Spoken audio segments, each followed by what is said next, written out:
Understand how the infrastructure plan unto itself will help your company and what kind of plans you're making around it. No, absolutely. And yeah, thank you for having me. So I think it's very key to understand that electric vehicle charging and really the electrification of transportation is probably one of the largest macroeconomic shifts that we'll see over our lifetime. And the infrastructure plan is something that's exciting. We're glad to see the administration really putting this as a priority.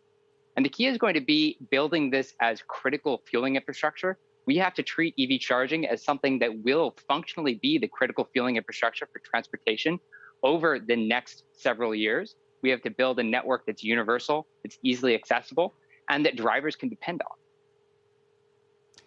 Can we just talk about the idea of universal? Because one of the big issues today, as you know so well, is there are different EV vehicles.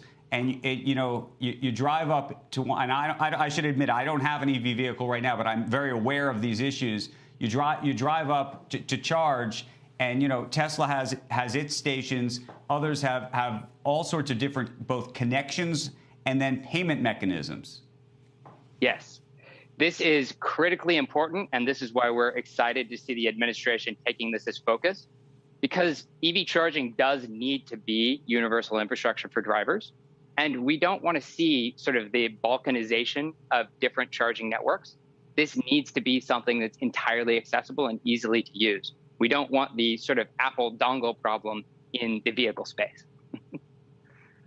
And my question, though, is that something you think should be government mandated in terms of what the ultimate standard is? Or do you think that this is a little bit like VHS and Betamax, one technology effectively is just going to win in the marketplace? No, I think that as this goes, this does need some government focus. We've seen that internationally. And this is an interoperability problem. This is less like VHS and Betamax and more like if your AT&T phone couldn't call someone on the Verizon network. It needs to be a system that works and is dependable universally. And what about on the payment side of this? Because again, and this is where Tesla has really shined, I think, in so many ways, right? You drive up, you pop the thing in, you leave, it bills you, it's all magical, or rather, in some cases, doesn't even bill you. In some of these other instances, you actually have to take your credit card out, you have to either pay, some of them can be attached to the network, so you don't have to technically pay in the moment, but you get billed later. How do you get it so it's seamless? Oh, absolutely. Making charging something that's simple and seamless and easy to use is key. And it's a combination of different methods. I mean, having a credit card availability of the stations is important, but a physical credit card reader might not be the end-all be-all.